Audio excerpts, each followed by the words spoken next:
সুপ্রিয় দর্শক, আসসালামু আলাইকুম। সবাইকে স্বাগত জানাচ্ছি আজকের গুরুত্বপূর্ণ সংবাদে।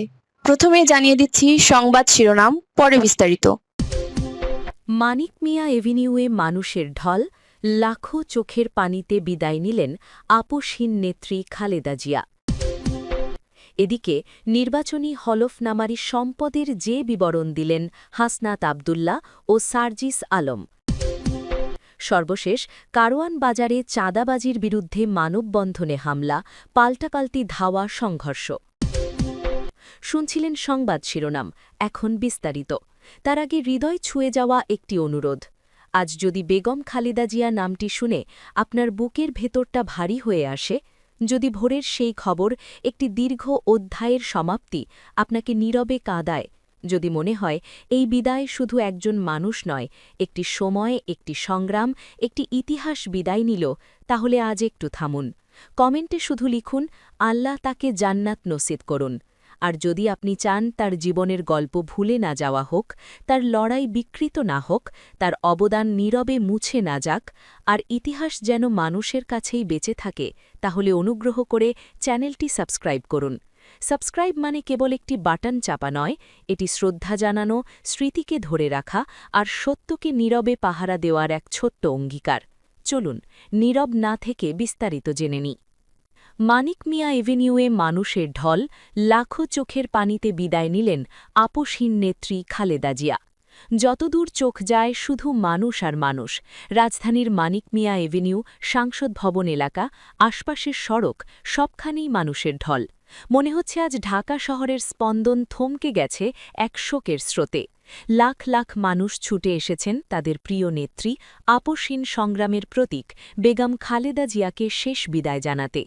যেখান থেকে আর কোনোদিন ফেরা হবে না, সেই অনন্ত যাত্রায় তার সঙ্গী হয়ে রইল মানুষের অগাধ ভালোবাসা, শ্রদ্ধা আর অশ্রু। জানাজাস্থলে উপস্থিত দলীয় নেতাকর্মী থেকে শুরু করে সাধারণ মানুষ, কারও চোখ শুকনো নেই। কেউ নিঃশব্দে কাঁদছেন, কেউ আবার হাউমাউ করে ভেঙে পড়ছেন। কে কাকে সান্ত্বনা দেবে সে ভাষা যেন আজ কারও জানা নেই। জীবনের শেষ মুহূর্তে এসে সাবেক প্রধানমন্ত্রী ও বিএনপি চেয়ারপারসনের পরিচয় ছাপিয়ে জাতীয় ঐক্যের প্রতীক হয়ে ওঠা খালেদা জিয়া যে কেবল একটি রাজনৈতিক দলের নেত্রী নন, তা আজ মানুষের এই অভাবনীয় জনস্রোতই স্পষ্ট করে দিচ্ছে। সারা দেশ থেকে ছুটে এসেছেন মানুষ, নিজ নিজ কাঁধে বয়ে এনেছেন ভালোবাসা আর কৃতজ্ঞতা। কেউ এসেছেন দূর গ্রাম থেকে, কেউ রাতভর জেগে ঢাকায় পৌঁছেছেন শুধু একবার প্রিয় নেত্রীর কফিনের দিকে তাকাবেন বলে। যেন পুরো বাংলাদেশ আজ এক জায়গায় এসে দাঁড়িয়েছে খালেদা জিয়াকে বিদায় জানাতে। স্বয়ং প্রকৃতিও যেন আজ তার বিদায়ে অংশ নিয়েছে। কদিনের কনকনে শীত দূরে ঠেলে নগরীতে উঠেছে মিষ্টি রোদ। সেই রোদের আলোয় কিছুটা স্বস্তি পাচ্ছেন দীর্ঘ সময় ধরে দাঁড়িয়ে থাকা মানুষজন। দুপুর ১:৩০টার দিকে দেখা যায় সাংসদ ভবন এলাকা, মানিক মিয়া এভিনিউ এবং আশপাশের সড়ক জুড়ে মানুষের ঢল ফার্ম গেট পর্যন্ত ছড়িয়ে পড়েছে। কঠোর নিরাপত্তায় বুধবার সকাল ১১:৪৮ দিকে জাতীয় সংসদ ভবনের দক্ষিণ প্লাজায় পৌঁছে বেগম খালেদা জিয়ার মরদেহ রাষ্ট্রীয় প্রোটোকলে লাল সবুজ জাতীয় পতাকায় মোড়ানো ফ্রিজার ভ্যানে করে আনা হয় তার কফিন। এর আগে বেলা ১১টার দিকে ছেলে তারেক রহমানের গুলশান এভিনিউয়ের ১৯৬ নম্বর বাসা থেকে যাত্রা শুরু করে মরদেহবাহী গাড়ি। সকালে রাজধানীর এভারকেয়ার হাসপাতাল থেকে গুলশানে নেওয়া হয় খালেদা জিয়ার লাশ। দীর্ঘদিন অসুস্থ থাকার পর মঙ্গলবার ভোর ৬টা ৮০ বছরে অনন্ত লোকে পাড়ি জমান দেশের এই প্রভাবশালী ও সবচেয়ে নির্যাতিত রাজনীতিক। হৃদরোগ, ফুসফুস, লিভার, কিডনি ও ডায়াবেটিস সহ নানা জটিলতায় ভুগছিলেন তিনি। তার মৃত্যুতে দেশজুড়ে নেমে এসেছে শোকের ছায়া। প্রিয় দেশনেত্রীকে শেষ বিদায় জানাতে মানিক মিয়া এভিনিউ ও আশপাশের এলাকা যেন জনসমুদ্রে রূপ নিয়েছে। জানাজাস্থল কানায় কানায় পূর্ণ, বহু মানুষকে কান্নায় ভেঙে পড়তে দেখা গেছে। বুধবার দুপুর ২টোয় সাবেক ৩বারের প্রধানমন্ত্রী ও বিএনপি চেয়ারপারসন খালেদা জিয়ার জানাজা হয়। ভোর থেকেই সর্বস্তরের মানুষ সেখানে জড়ো হতে শুরু করেন। জাতীয় সংসদের দক্ষিণ প্লাজার পরিবর্তে মানিক মিয়া এভিনিউয়ের পশ্চিম প্রান্তে কফিন রাখার সিদ্ধান্ত নেওয়া হয়। সংসদ ভবনের ভেতরের মাঠ, বাইরের অংশ এবং পুরো মানিক মিয়া এভিনিউ জুড়ে জানাজা অনুষ্ঠিত হয়, যাতে সর্বস্তরের মানুষ নির্বিঘ্নে শেষ শ্রদ্ধা জানাতে পারেন। নিরাপত্তা বাহিনীসহ সংশ্লিষ্ট সব দপ্তর সমন্বিতভাবে কাজ করে এই বিশাল আয়োজন সম্পন্ন করে। জানাজায় অংশ নেন অন্তর্বর্তীকালীন সরকারের প্রধান উপদেষ্টা ড মুহাম্মদ ইউনুস, তার সঙ্গে উপদেষ্টা পর্ষদের সদস্যরাও উপস্থিত ছিলেন। এছাড়া জামায়াতে ইসলামের আমির ডা শফিকুর রহমান সহ বিভিন্ন রাজনৈতিক দলের শীর্ষ নেতারা জানাজায় অংশ নেন। সেনাবাহিনী প্রধান জেনারেল ওয়াকারুজ্জামান সহ বিভিন্ন বাহিনীর প্রধানরাও উপস্থিত ছিলেন। প্রধান বিচারপতি জুবায়ের রহমান চৌধুরী, আন্তর্জাতিক অপরাধ ট্রাইব্যুনালের চিফ প্রসিকিউটর, সুপ্রিম কোর্ট আইনজীবী সমিতির নেতৃবৃন্দও জানাজায় যোগ দেন। সংসদ ভবন এলাকায় জায়গা না পেয়ে হাজারো মানুষ বিজয় সরণি, পুরাতন বাণিজ্য মেলা এলাকা এবং আশপাশের সড়কে কাতারবদ্ধ হয়ে দাঁড়িয়ে জানাজায় অংশ নেন। দীর্ঘ সময় ধরে দাঁড়িয়ে থাকলেও তারা ক্লান্ত হননি, কারণ আজকের বিদায় যে ইতিহাসের অংশ।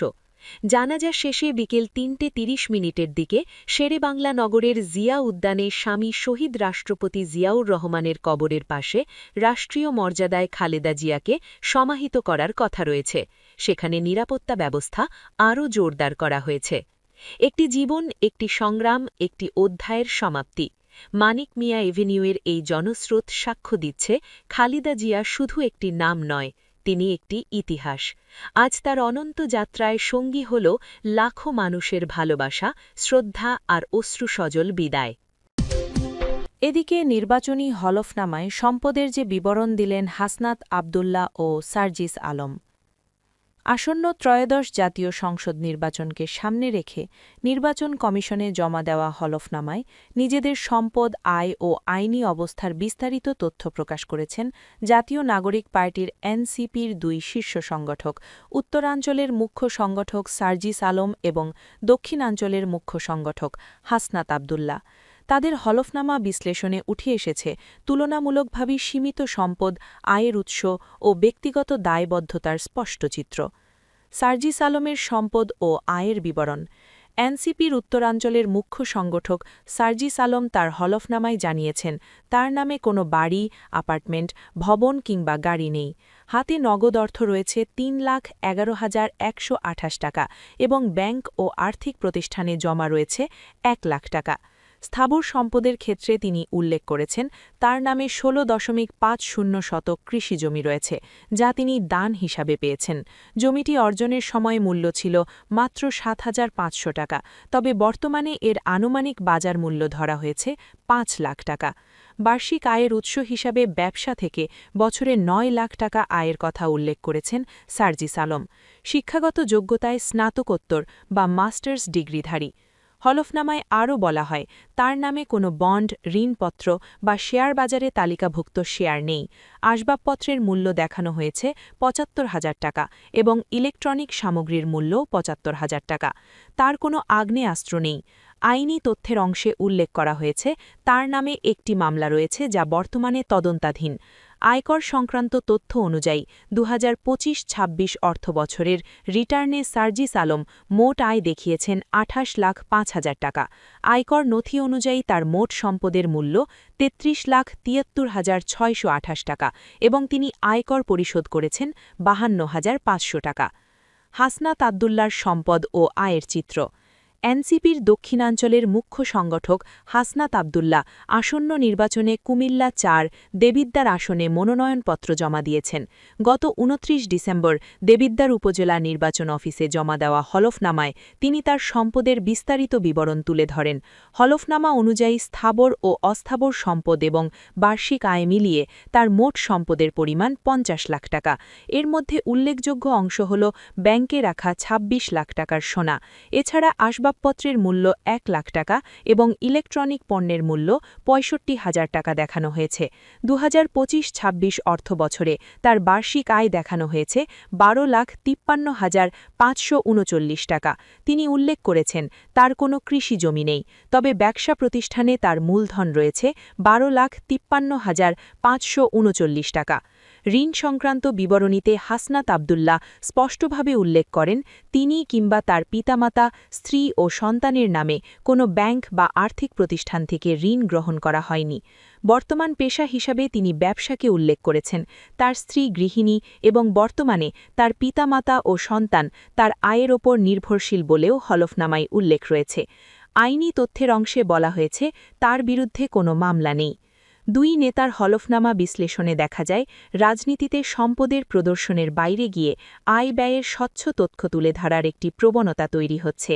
সীমিত সম্পদ, নির্দিষ্ট আয়ের উৎস ও আইনি অবস্থান স্পষ্টভাবে উল্লেখ করে সার্জিস আলম ও হাসনাত আবদুল্লাহ ভোটারদের সামনে নিজেদের অবস্থান পরিষ্কার করার চেষ্টা করেছেন বলে মনে করছেন সংশ্লিষ্টরা। আসন্ন নির্বাচনে এসব হলফনামা ভোটারদের সিদ্ধান্ত গ্রহণে কী ভূমিকা রাখে সেদিকেই এখন তাকিয়ে রাজনৈতিক মহল। সর্বশেষ, কারওয়ান বাজারে চাঁদাবাজির বিরুদ্ধে মানববন্ধনে হামলা, পাল্টাপাল্টি ধাওয়া, সংঘর্ষ। রাজধানীর কারওয়ান বাজারে চাঁদাবাজির প্রতিবাদে ব্যবসায়ীদের মানববন্ধনে হামলার ঘটনা ঘটেছে। লাঠিসোঁটা নিয়ে আগত কিছু দুর্বৃত্ত ব্যবসায়ীদের ওপর ঝাঁপিয়ে পড়ে, তবে পরে ব্যবসায়ীরা নিজেদের রক্ষা করতে প্রতিহত করে। পরিস্থিতি নিয়ন্ত্রণে আসে আইন শৃঙ্খলা বাহিনীর হস্তক্ষেপে। সোমবার সকাল 11টার দিকে কিচেন মার্কেটের সামনে এই মানববন্ধন অনুষ্ঠিত হয়। স্থানীয় ব্যবসায়ীরা জানান, কয়েক মাস ধরে নতুন করে চাঁদাবাজি শুরু হওয়ায় তারা শান্তিপূর্ণভাবে প্রতিবাদ করতে জড়ো হন। প্রত্যক্ষদর্শীরা বলেন, মানববন্ধন শুরু হওয়ার প্রায় আধ ঘণ্টা পর হঠাৎ হামলাকারীরা তাদের ওপর আক্রমণ চালায়। এতে ধাওয়া পাল্টা ধাওয়ার ঘটনা ঘটে। একাধিক ব্যবসায়ী অভিযোগ করেছেন, হামলাকারীদের মধ্যে স্থানীয় যুবদলের কয়েকজন নেতাকর্মী ছিলেন। নাম প্রকাশ না করার শর্তে এক ব্যবসায়ী বলেন, আমরা শান্তিপূর্ণভাবে প্রতিবাদ করছিলাম, কোনো উস্কানি ছাড়াই আমাদের ওপর হামলা চালানো হয়েছে, আমরা এর বিচার চাই। অন্য ব্যবসায়ী জানান, গত বছরের 5ই আগস্টের অভ্যুত্থানের পর চাঁদাবাজি বন্ধ ছিল, কিন্তু সাম্প্রতিক মাসগুলিতে স্থানীয় যুবদল পরিচয়ধারী এক গোষ্ঠী আবার দোকানীদের কাছ থেকে টাকা আদায় শুরু করেছে। তাদের অত্যাচার সহ্য না করতে পেরে আজ মানববন্ধনের সিদ্ধান্ত নিয়েছি। হামলার পর ব্যবসায়ীরা নিজেদের রক্ষা করতে লাঠিসোঁটা হাতে হামলাকারীদের ধাওয়া করেন। এক পর্যায়ে হামলাকারীরা ঘটনাস্থল ছেড়ে পালিয়ে যায়। পরে আইন শৃঙ্খলা রক্ষাকারী বাহিনীর সদস্যরা ঘটনাস্থলে এসে পরিস্থিতি নিয়ন্ত্রণে আনে। এরপর ব্যবসায়ীরা চাঁদাবাজির বিরুদ্ধে স্লোগান দিতে দিতে একটি মিছিলও বের করেন। অন্যদিকে স্থানীয় যুবদলের এক নেতা চাঁদাবাজির অভিযোগ অস্বীকার করেন। নাম প্রকাশ না করার শর্তে তিনি বলেন, কিচেন মার্কেট কমিটিকে ঘিরে অভ্যন্তরীণ বিরোধ থেকেই এই সংঘর্ষের সূত্রপাত।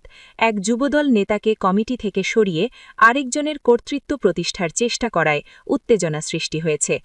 তেজগাঁও থানার ওসি ক্যাশেন্ন মার্মা বলেন, চাঁদাবাজির বিরুদ্ধে মানববন্ধন চলাকালীন ব্যবসায়ীদের ওপর একদল লোক হামলা চালিয়েছে। পরিস্থিতি নিয়ন্ত্রণে রাখতে আমরা ঘটনাস্থলে আছি।